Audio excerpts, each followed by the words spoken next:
দেখো মালিকের প্রশ্নটা মিক্সচারের একটা হেভি অঙ্ক, টায়ার টুতে আসা। বলছে যে কোনো কন্টেনারে 5:x আছে। একটু একটু দেখো অঙ্কটা। বলছে 5:x আছে, কী রেশিও? ফ্রুট আর ওয়াটার। তো ফ্রুট আর ওয়াটার আমি লিখে নিই 5:x। তো এবারে কী বলছে? বলছে 1 লিটার জল মেশানো হচ্ছে 4 লিটারে, মানে নিশ্চয়ই এটা 4 লিটার ছিল, রাইট? তাহলে 4 লিটার লিখে দিলাম আমি।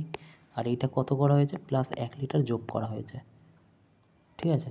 তো তার জন্য কি হয়েছে? তার জন্য পুরো রেশিওটা হয়ে গেছে 1:1, ঠিক আছে? তা আমাকে একটা কথা বলো, তো বলছে এক্সের ভ্যালু কত, মানে এই এক্সের ভ্যালু কত, ঠিক আছে? তো এই এক্সের ভ্যালু। তা আমার একটা কথা বলো, ফ্রুট তো সেমই থাকবে, তাহলে এটা 5 দিয়ে গুণ, এটা 5 দিয়ে গুণ করি আমরা রেশিওতে, তখন এই দুটো কত হয়ে যাবে? 5:5 হয়ে যাবে, রাইট? তাহলে 5:5 লিখে দিই আমি, ঠিক আছে?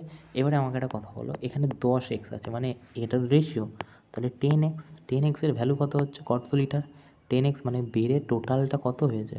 টোটালটা হয়েছে 5 লিটার। এই 4 আর এই 5, তা 5 লিটার হচ্ছে 10-এর ভ্যালু। তাহলে তাহলে 5 লিটার যদি 10-এর ভ্যালু হয়, তাহলে 1 লিটার কত হবে? বাই 10, ঠিক আছে? বাই 10 মানে 0.5 লিটার, এটা লিটার তো।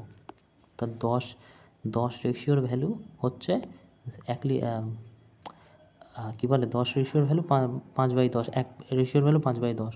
তাহলে এটা ভাগ করলে কত হয়ে যাচ্ছে? 0.5, যেটা কি না 1 রেশিওর ভ্যালু হয়ে যাচ্ছে 0.5 লিটার, রাইট? 1 রেশিওর ভ্যালু, এটা রেশিও।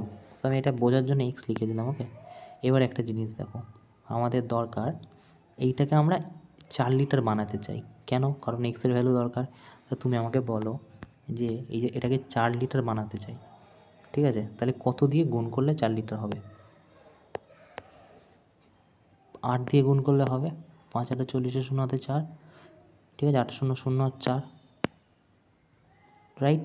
তা এটা যদি 8 দিয়ে গুণ হয়, এটাও 8 দিয়ে গুণ হবে, তাহলে এটা 8x রেশিও হয়ে যাবে, আর এটা 4 লিটার হয়ে যাবে। তো এখানে 4 লিটার হয়ে গেল ইকুয়াল টু 8x। তা 8xের মধ্যে যদি 5x এখানেই থাকে, তাহলে এখানে কত হবে? 3x হবে। সো 3 হয়ে যাবে তাহলে উত্তর আমার, ওকে?